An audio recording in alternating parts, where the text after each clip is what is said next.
people are quick to blame Aaron Rodgers. People are quick to say he's a diva and a coach killer. And I know you'll have your day in court. You'll have your 5 minutes in court here. But the guy Aaron Rodgers is smarter than getting his head coach fired at this point in time in the season. And, Lige, Mike, we were talking about this. It just doesn't work for teams when you fire your head guy at this part in the season. Correct. And you try to make changes to make a run at this. Aaron Rodgers knows that the reason this Jets team will be competitive come playoff time, or even if they have an opportunity to go to the playoffs, is because of that defense. Coach Ulbrich and this defense, they're dialed in, they're locked in. The guys love the defense, and the offense loves the defense more than anybody because they seem to be bailing them out more often than not. After this embarrassing win last week in London, Woody Johnson was over there. He was the ambassador to the UK. He was with all his billionaire boys and buddies, and they were probably laughing at him a little bit, and he probably got a little bit sensitive, Lige. So I think that this move was a Woody Johnson move. I think that he absolutely wanted to figure out what the issue was. Well, it can't be Aaron Rodgers because he's the savior. It can't be Nathaniel Hackett because that's Aaron Rodgers' boy, right? And it can't be Ulbrich because the defense is awesome. It has to be the head guy. It's got to be Robert Saleh. And I know that there's a lot more there we're going to unpack, but Aaron Rodgers is smarter than getting his head coach fired at this point in the season. Aaron Rodgers knows it would put too much on the plate of the defensive coordinator to take over as the interim coach. He doesn't want to mess with that defense at all. It's the only reason they have a chance right now, Lisa. Yeah. So I'll push back on this a little bit. I'm not saying Aaron Rodgers deserves all the blame, but when you look at it, Kyle and Mike, going back to last year, 5-game sample size with Zach Wilson, right, Aaron Rodgers was supposed to cure all the issues for the offense. Him coming in, Nathaniel Hackett's this guy. He knows the offense through and through.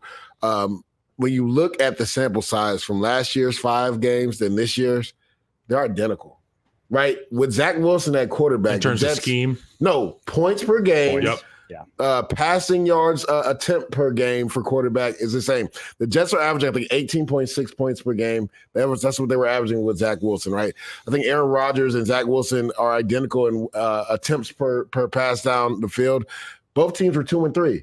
So my thing is he shoulders a good portion of the blame because we brought you in here to change it. To your point, this is a defensive-led team, right? But Aaron Rodgers, I've been saying this since the beginning, we don't need MVP Aaron Rodgers. We need adequate. We need Aaron to see Rodgers. Bo Nix. We need to see what Bo Nix is doing in Denver. Adequate Aaron Don't Rodgers. turn the ball over 3 times. Correct. Because when you look at it, right, and maybe that was the straw that broke the camel's back for Woody because he was with his friends in the UK and maybe he felt embarrassed. But again, if that's the case, you don't act off emotion and fire your head coach because like we just talked about it, the statistics show that if you fire your coach mid-season, no team has made the playoff once that previous coach has got fired.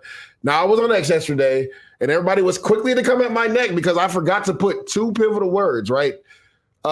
When the previous coach has been fired, yes. Right? Because Rich Bisaccia didn't make the playoffs when Gruden resigned. That's what I meant. Situation. Though. Yes, that's the only. Yeah. And we've had this discussion.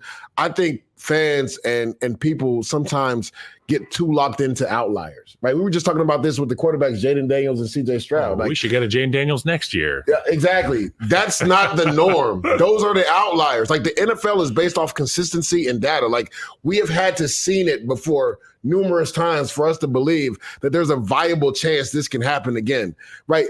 The percentages show it doesn't look good for your team when you fire a head coach trying to make the playoffs. Matter of fact, it's never been done. Again, Gruden resigned when Bisaccia made the playoffs. So you can't lean on – and even if we added that in, guys, you're trying to really like push all your attention on one outlier. Like that's where we're at. As a fan base, like we're pushing all our chips in because Rich Bisaccia did it one year. Like no, and then I hear, well, this is different than most teams because of the talent.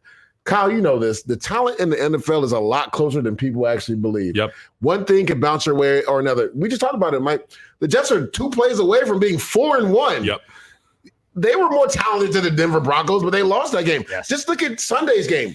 The Cardinals went into the 49ers home and won. The 49ers are definitely significantly better talent-wise, but the thing is in the NFL, if you do not execute, you will lose games, right? Because the talent pool isn't as vast as everybody thinks it is. right? So like the league is set up for parity. Correct, exactly. So you can't base everything off of outliers. That's where teams get in trouble, when they try to base things off of outliers and not the actual data that's in front of you. So getting back to Aaron Rodgers, right? To your point, Kyle, you can't turn the ball over 3 times. Right. And then in the press conference, yes, he came out and said, I didn't play to the standards. But we know this, Kyle, as players in the locker room, we're looking for a guy to really own up to his mistakes and say, this was on me. I can't turn the ball over 3 times. It seemed like he was kind of making an excuse. He's like, I've never done that before, but you did it. Like, I don't want to hear you've never done it before.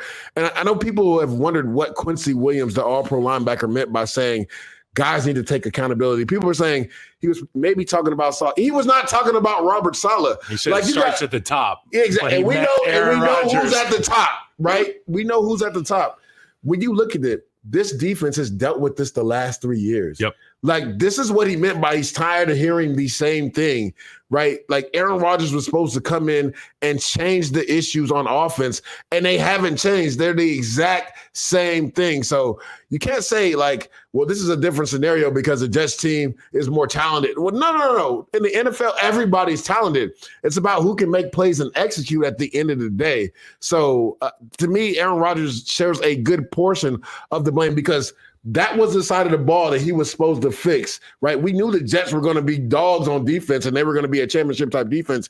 That hasn't changed. Even though there has been significant pieces moved off the defense, they're still playing at a high level. Hassan Reddick's not there. Yeah. Will McDonald's only second in the league in sacks right now. They lost John Franklin Meyer. They lost Bryce Huff. Yet that defense is still top 5 in the NFL. So, yes, Aaron Rodgers deserves a lot of the blame because it's his side of the ball that is not performing right now. I have a question. So, Aaron Rodgers has not been playing up to snuff. You said it's a carbon copy of the Zach Wilson offense last year when Aaron went down. Yep. What needs to change for this Jets offense to make it look like a modern day offense? Well, it's stagnant right now. We actually had a great conversation. I'm glad we're having it now for everybody else to hear. With Aaron Rodgers, he doesn't like a lot of bunch sets, pre-snap motions, because he feels like he can decipher what the defense is in and knows how to attack it. But I think he needs to realize that the NFL game has changed a lot when it comes to defensive coordinators and different looks that they're giving you. I mean, case in point, just look at the last 2 games the Jets have played. Vance Joseph, highest pressure rate in the NFL. Brian Flores, second highest pressure rate in the NFL. And my thing is, if you think you can decipher everything, why did you throw a pick 6 to Van Ginkel? Because everybody knew if you watch the tape, wherever the center turns, and we had a great breakdown about the double A mug, which was that play, that whoever the center turns to, that linebacker is dropping out. So that double slant, Van Ginkel knew that was coming. Yep. So my thing is, that's why you run rub routes or you even run double moves on all-out pressure where they're bringing more than you can block. Matter of fact, he missed Garrett Wilson on a central double move that would have won the game. So my thing is, yes, you're a future Hall of Famer, 4-time MVP, but that doesn't mean that you don't need help on offense in regards to creating easy throws for you. Also, what has hurt the Jets, they can't run the football. And maybe you can speak to this, Kyle, because I've asked multiple offensive line guys.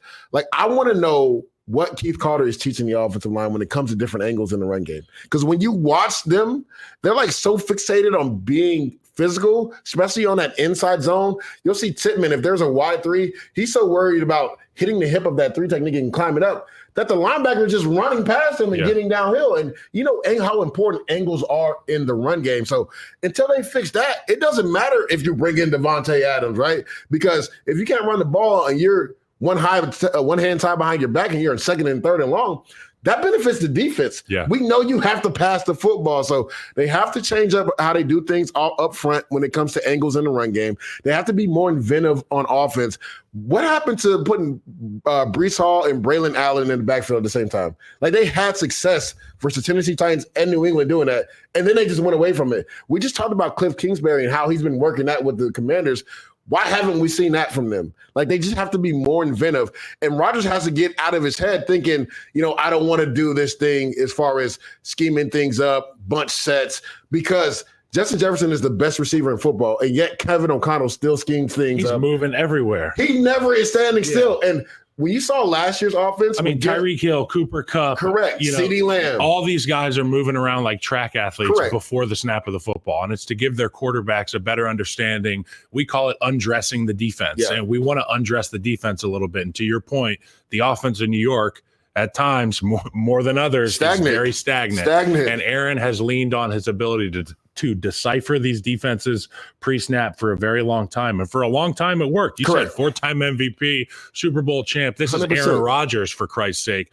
But at the end of the day, it's the NFL, and it's always changing. It's always evolving. And I remember a few years ago, we saw McVay and LaFleur and all the motions, and people were like, wow, pre-snap motion. Correct. And then he goes, get with the times, Nathaniel Hackett. Yeah. You're Aaron Rodgers' guy. You're going to be the one, in my opinion, that's going to have to step your game up. He's got to have that conversation with him. We even saw Andy Reid change up a lot of the things that they did in the last game, the last primetime game. We saw different formations in the backfield, pre-snap motion, 4 tight ends on the football field. Get creative, Hackett. It's the only way you can get yourself out of this hole. I'm just going to say this doesn't pass the sniff test to me. Something happened here behind the scenes that we just don't know. Flat out, I maintain that because no one's been fired this early on in the season since 2015.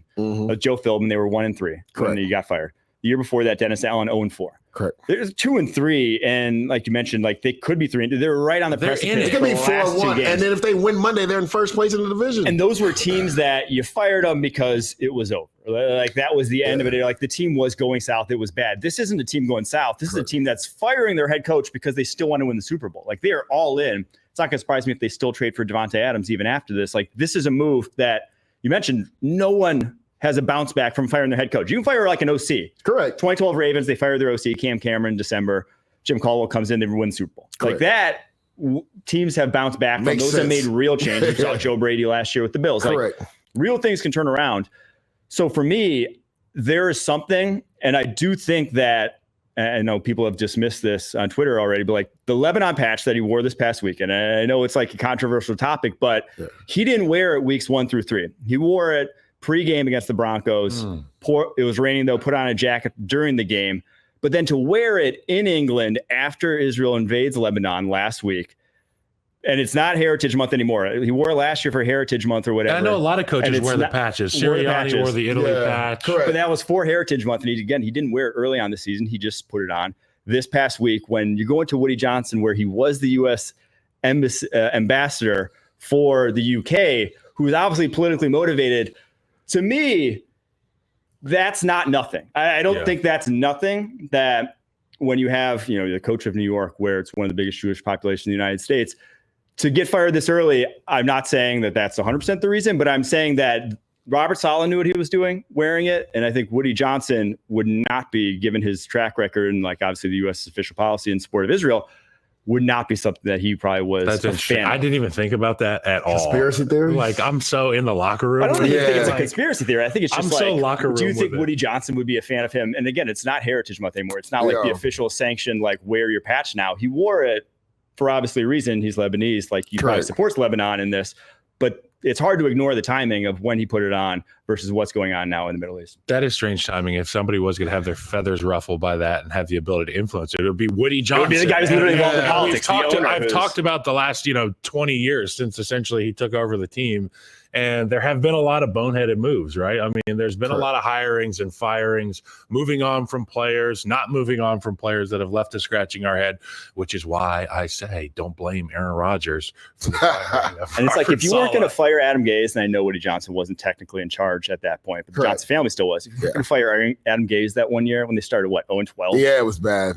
You were to fire a guy this early midseason. I love Adam Gase. Something happened. Another thing too, I think a lot of people haven't thought about or talked about. It was his brother that hired Robert. Yes. You got to think he was the ambassador in UK already. He had turned everything over to Chris. Chris hired Robert Saleh, so Woody technically didn't hire Saleh as well. So Johnson and Johnson, huh? Yeah.